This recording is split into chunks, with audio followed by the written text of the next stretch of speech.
Hello everyone, आप सभी का स्वागत है आपके खुद के channel mathematics bye Rinki Sahni. आज की इस वीडियो में हम देखने वाले हैं क्लास 10th का चैप्टर 5 जिसका नाम है अरिथमेटिक प्रोग्रेशन। हिंदी में बोला जाता है समांतर श्रेणियाँ। क्लियर? चलिए मुझे एक बात बताइए, आप सुबह स्कूल जाते हैं, स्कूल जाने के बाद स्कूल में जब आप एंटर कर जाते हैं तो आप क्या करते हैं? अपनी क्लासरूम में जाते हैं, अपने बैग को अपनी जगह पे रखते हैं, फिर एक बेल बजती है और आप असेंबली ग्राउंड में चले जाते हैं या असेंबली हॉल में चले जाते हैं प्रेयर के लिए। क्लियर है? फिर प्रेयर होती है, फिर फर्स्ट पीरियड लगता है, सेकंड पीरियड लगता है, थर्ड लगता है, फोर्थ लगता है, फिर लंच होता है। ऐसे ही आपके सारे पीरियड्स लगते जाते हैं। ये क्या कर रहा है? एक सीक्वेंस में ये सारी चीजें हो रही होती है। ये क्या होता है? एक ऑर्डर को फॉलो करते हुए, एक पैटर्न को फॉलो करते हुए चीजें चलती चली जाती है। ऐसा तो नहीं होता ना कि आपने स्कूल में एंटर किया और पीटी का पीरियड लग गया कि चलो ग्राउंड में मस्ती करते हैं। ऐसा नहीं होता। हर चीज को करने का एक पर्टिकुलर पैटर्न होता है, एक ऑर्डर होता है, एक सीक्वेंस में किया जाता है। सिमिलरली एक एग्जांपल और ले सकते हैं। आपको स्कूल में लाइन बनाने को कहा गया कि असेंबली ग्राउंड में लाइन बनाइए, तो आप क्या करेंगे? अपनी अपनी हाइट वाइज लगते हैं ना। ऐसा तो नहीं सबसे लंबा सबसे आगे लग गया या रैंडम लगने शुरू हो जाते हैं। नो, उसके लिए भी एक पैटर्न फिक्स किया गया है कि सबसे छोटी हाइट वाला सबसे पहले, फिर उससे बड़ी हाइट, फिर उससे बड़ी हाइट, फिर उससे बड़ी हाइट। तो इसने भी क्या किया? एक पैटर्न को फॉलो किया। सिमिलरली एक और एग्जाम्पल लेते हैं। मान लीजिए आज घर में ड्यूटी लगी है आपकी सब्जी बनाने की, वेजिटेबल्स बनाने की, राइट? तो आप क्या करेंगे? किचन में से सब्जी उठाएंगे और कढ़ाई में डाल देंगे, सब्जी बन जाएगी? नहीं, ऐसा नहीं होता। आपको क्या करना पड़ता है? इसके लिए भी एक पैटर्न को, एक ऑर्डर को फॉलो करना होता है। इस काम को करने का भी एक सीक्वेंस होता है, एक तरीका होता है।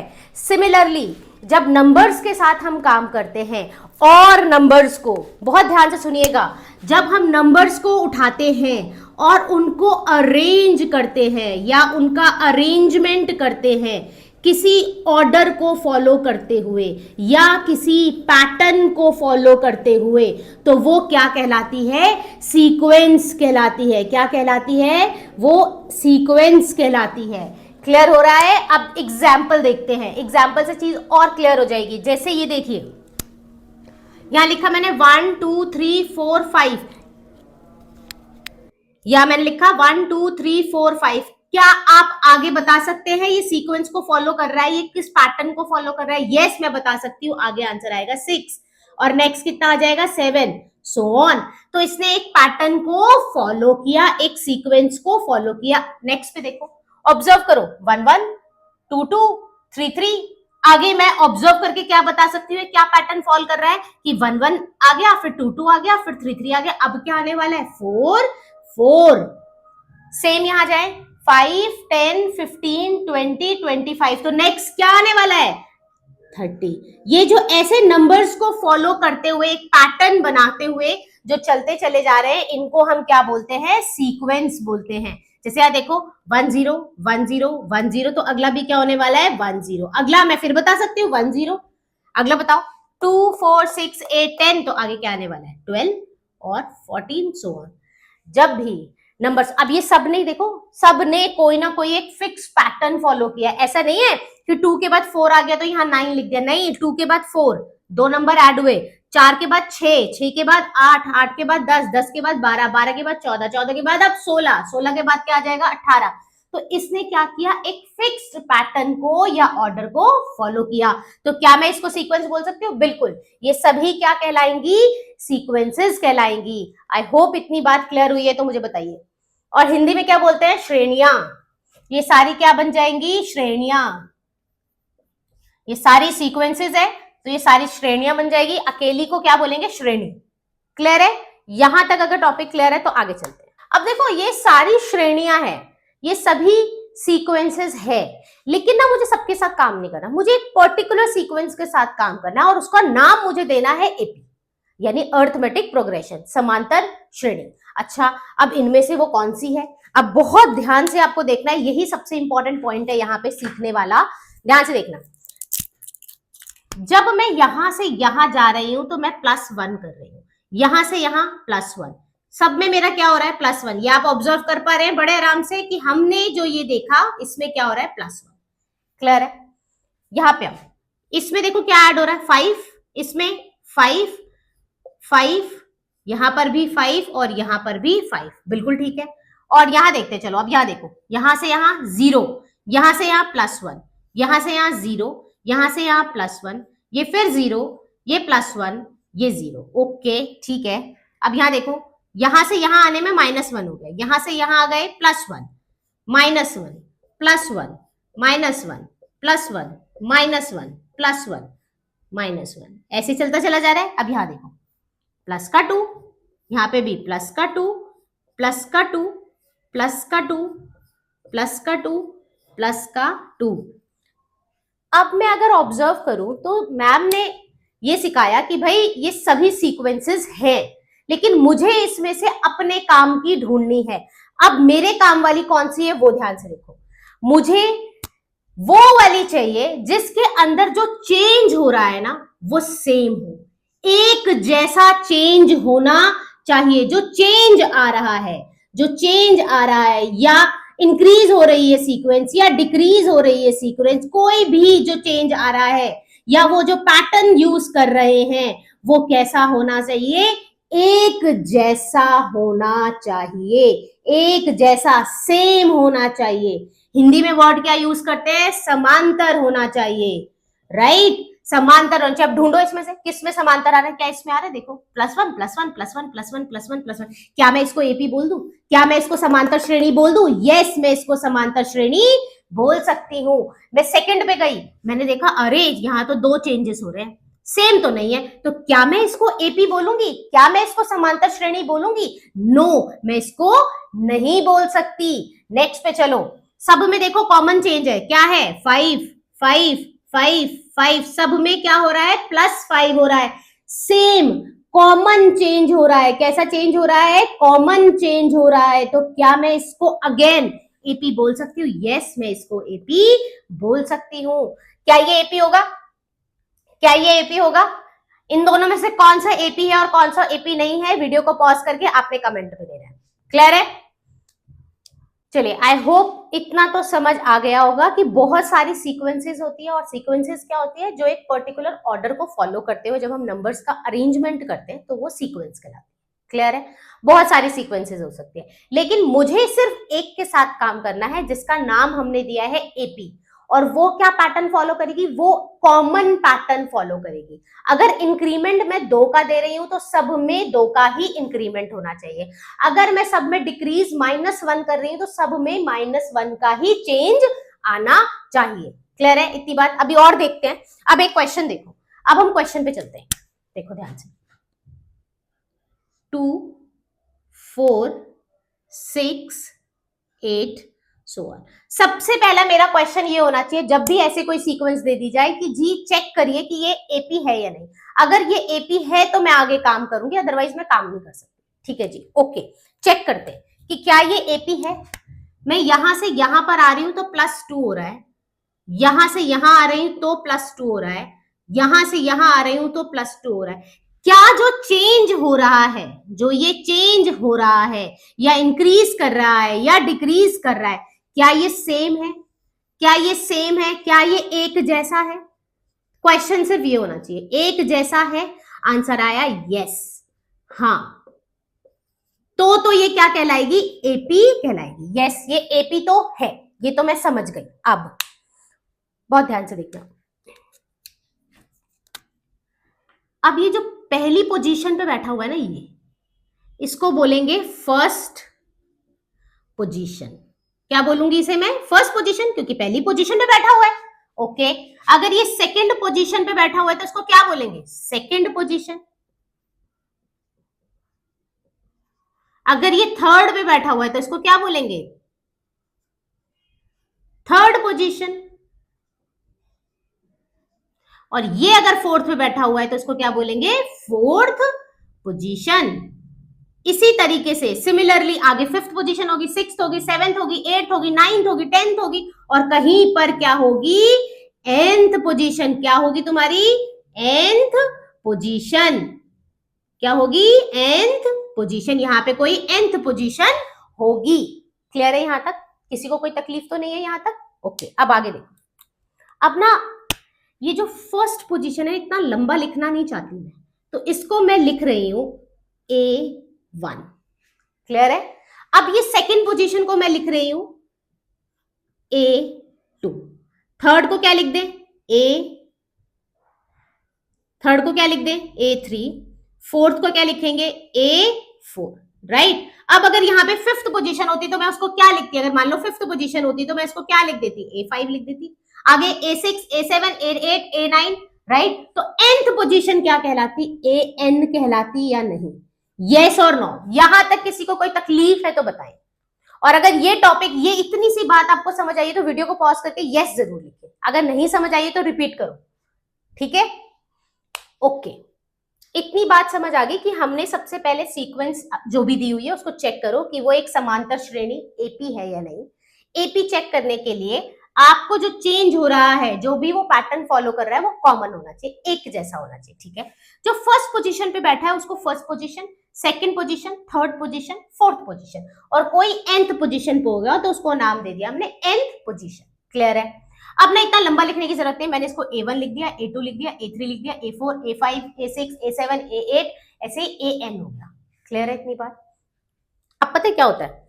अब वो कहता है आप ना पोजीशन वर्ड यूज मत करो, आप यूज करो टर्म। क्या वर्ड यूज करो? टर्म, या हिंदी में पद। क्या यूज करो? टर्म यूज करो, या क्या यूज करो? पद यूज करो। तो अगर मैं A1 बोल रही हूं तो मेरा दिमाग कहेगा ये ना फर्स्ट टर्म के बारे में बात हो रही है, हाँ या ना। अगर मैंने यहां A2 लिखा तो मैं सेकेंड टर्म के बारे में बात कर रही हूं। अगर मैंने A3 लिखा तो ये थर्ड टर्म के बारे में बात हो रही है। अगर मैंने A4 लिखा यानी कि फोर्थ टर्म के बारे में बात हो रही है, और फिफ्थ टर्म के बारे में बात की जा रही है। सिमिलरली मैं यहां बोल सकती हूं कि मैं nth टर्म के बारे में बात कर रही हूं। क्लियर है या नहीं? क्लियर है? क्लियर है? क्लियर है? अब ओके। अच्छा, हिंदी वालों के लिए भी लिख दे, तो यानी कि क्या हो जाएगा? ये टर्म की जगह क्या यूज हो जाएगा? पद। पहला पद, दूसरा पद, तीसरा पद, चौथा, पांचवा, छठा, सातवां और nth पद। क्लियर है? टर्म की जगह सिर्फ पद यूज किया जाता है और टेंशन लेने की जरूरत नहीं है। इतनी बात क्लियर है? यहां तक कोई डाउट होना तो नहीं चाहिए, लेकिन अगर है तो प्लीज पूछिएगा। ठीक है जी? इतनी बात क्लियर हो गई है सबको? ओके, अभी स्टोरी बस चलती चली जा रही है, ध्यान से सुनते जाना। ठीक है जी? मैम ने ये बता दिया कि ये जो बैठा है, अब ध्यान से देखो, ये जो बैठा है ये A1 है, ये जो बैठा है A2 है, ये बैठा है A3 है, ये A4 है, और ये क्या है? यहाँ पे कोई होगा AN होगा। क्लियर है? ये ना A1 की जगह ना इसको A बोल देते हैं। अगर मैं A बोल रही हूँ या A1 बोल रही हूँ, सेम बात है, और सब ऐसे लिखते हैं A2, A3, A4, AN। Clear है? इतनी स्टोरी क्लियर? समझ आई? इतनी स्टोरी समझ आया? ओके।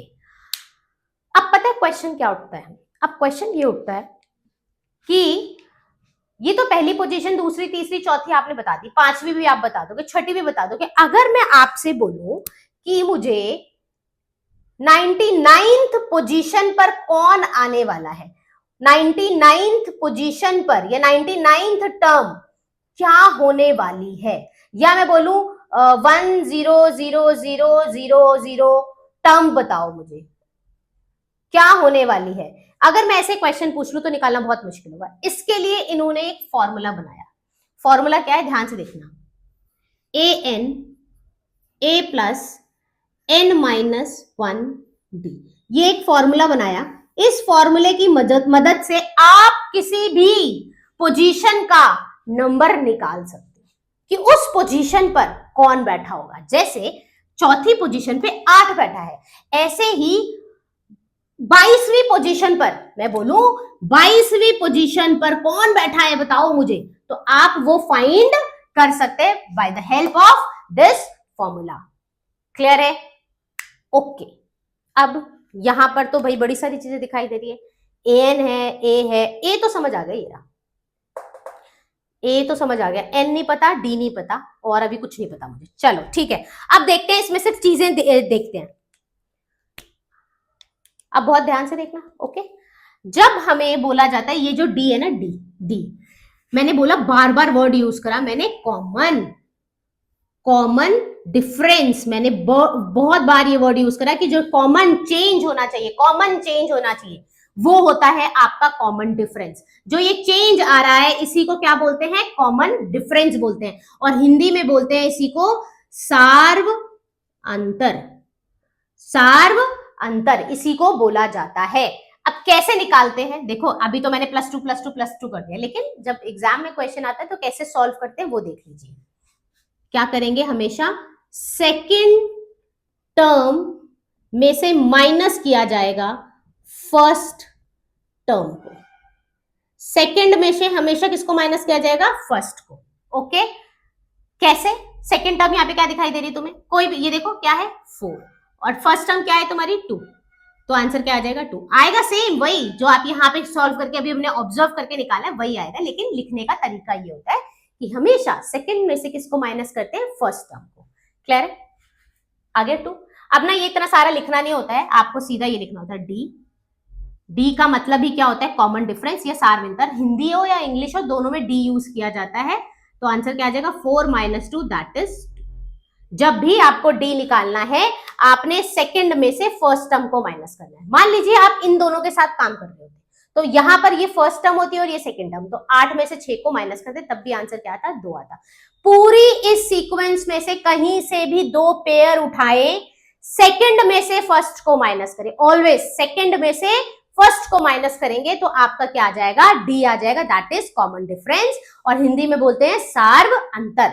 आ गया। अब मुझे क्या क्या चीजें पता चल गई, मुझे ए पता चल गया, डी पता चल गया, ओके गॉट इट, 2 चीजें तो पता चल गई। अब मेरा क्वेश्चन था कि ना A22 निकालो।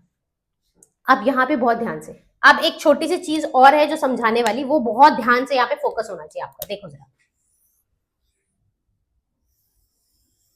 मैंने बोला मुझे ना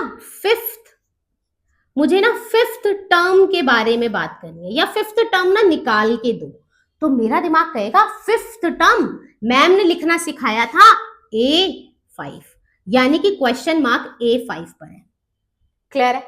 अगर मैं बोलती मुझे ना 10th टर्म के साथ काम करना है, ये बताओ मुझे निकाल कर, तो मेरा दिमाग कहता अच्छा मैम ना A10 के बारे में कोई बात कर रही है। इसी तरीके से अगर मैं बोलती 15वां पद निकाल कर दिखाओ, तो आप क्या कहते हैं, मैम A15 के बारे में बात कर रही है, यस और नो।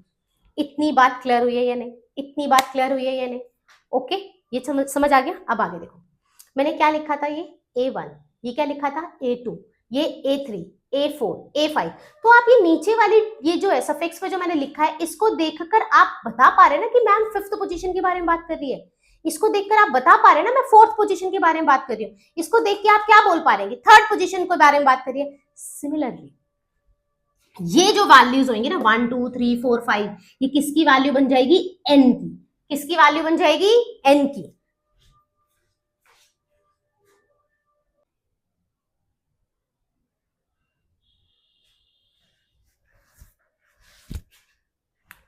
ओके इतनी बात समझ आई कि अगर मैं 5th टर्म के बारे में बात करें तो यानी A5, 10th टर्म के बारे में A10, 15th पद तो उसको हम ऐसे भी लिख सकते हैं। ठीक है, ये सब मेरे दिमाग में होना चाहिए। ओके, अब लास्ट चीज जो समझने वाली है, लास्ट चीज बस एक बार वो समझ ली, काम खत्म। अब मुझे एक बात बताइएगा, 1 2 3 4 5 6 सो ऑन, ये किसकी वैल्यू है, n की। मैं बोल रही हूँ 5th पोजीशन के बारे में बात करो, पोजीशन यानी टर्म, टर्म मतलब n, यानी कि A5 देखते ही मेरा दिमाग बोलेगा कि मुझे n की वैल्यू कितनी दी गई है, 5 दी गई है। A10 देखते ही मेरा दिमाग कहेगा कि n की वैल्यू क्या दी गई है, 10 दी गई है। A15 देखते ही मेरा दिमाग कहेगा कि n की वैल्यू कितनी दी गई है, 15 दी गई है। क्लियर है। जब भी टर्म बोला जाता है यानी n के बारे में बात आ रही है, टर्म का मतलब n, 5th टर्म यानी 5th टर्म यानी 5 क्या होने वाला है, n होने वाला है। क्लियर हुई है स्टोरी, तो मुझे n भी समझ आ गया। क्लियर है। और ये an क्या होता है, ये लास्ट टर्म होती है, जो हमारी लास्ट टर्म होती है उसको an भी बोला जाता है। ये जो an है ना, इसको हम लास्ट टर्म भी बोलते हैं, लास्ट टर्म, बिल्कुल आखिरी वाले टर्म। क्लियर है स्टोरी, आई होप इतनी बात समझ आई है। ओके, एक छोटा सा एग्जांपल और दे देती हूं। देखो, अगर मैंने लिखा है A99, अगर मैं लिख रही हूँ A99 के ऊपर क्वेश्चन है, तो आपके दिमाग में होना चाहिए n की वैल्यू कितनी बोली है मैम ने, 99, और 99th टर्म के बारे में बात की जा रही है, ये आपके दिमाग में फिट हो जाना चाहिए। अगर मैंने कहीं पर बोला मुझे ना 999 वी टर्म चाहिए, तो आपका दिमाग कहेगा अच्छा इसको पहले ऐसे लिखो, ये क्वेश्चन है, अच्छा इसके बाद ये जो चीज है ये मेरी एन हो जाएगी। क्लियर है? इतनी स्टोरी क्लियर है? तो अब आगे चलते हैं। ठीक है, पहले हमारा फॉर्मूला क्या था, ए एन ए प्लस में n-1 डी। ओके, उसने बोला फाइंड करिए फिफ्थ टर्म, यानी कि पांचवा पद। मेरा दिमाग कहेगा अच्छा A5 के बारे में क्वेश्चन पूछा जा रहा है, और मैंने क्या सिखाया था, जैसे ही आपको A5 दिखाई दे रहा है मेरा दिमाग बोलेगा n की वैल्यू तो हमें 5 दी हुई है। क्लियर है ये बात? ओके, अब ए, मेरी सीक्वेंस को देखो, पहले चेक कर लो भाई ये एपी है नहीं, देख लो भाई एक बार फटाफट से सॉल्व करके देखो, ये एपी है, सबके बीच में कॉमन चेंज आ रहा है या नहीं आ रहा? देखो यहां से यहां तक, यहां से यहां से यहां चेक कर लेना। ओके, एपी ही होगी, तभी हम काम कर सकते हैं। ओके चलो, अब ए की वैल्यू बताओ, यानी फर्स्ट टर्म क्या है मेरी 3 है, मेरे पास एन आ गया, ए आ गया। ओके, अब बचा डी।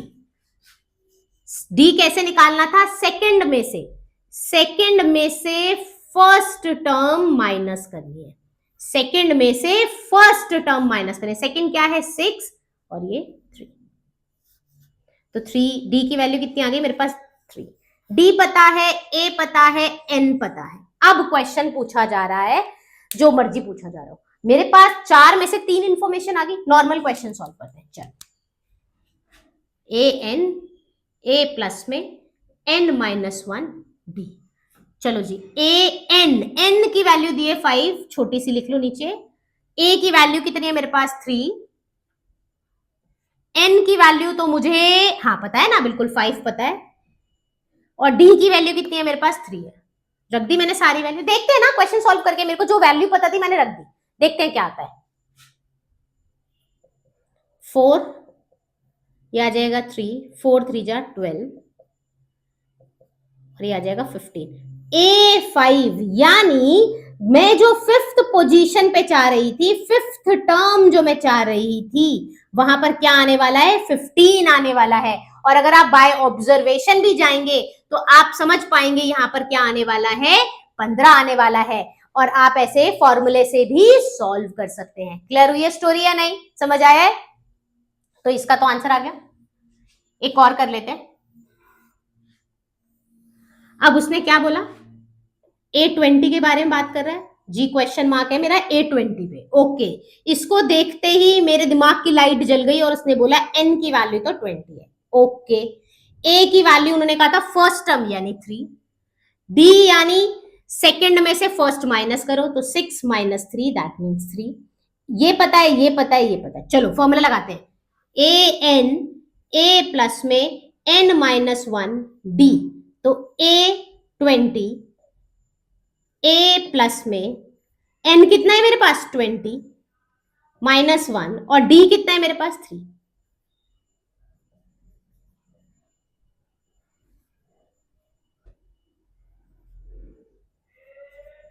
57 प्लस 3 यानी कि 60, यानी कि 20th पोजीशन पर जो आने वाला है, 20th पोजीशन पर जो आने वाला है वो क्या होने वाला है 60 होने वाला है। क्लियर हुई है स्टोरी या नहीं? 19वीं टर्म क्या होने वाले, तो आप ये फॉर्मूला यूज करके इस क्वेश्चन को बहुत आराम से सॉल्व कर सकते हैं।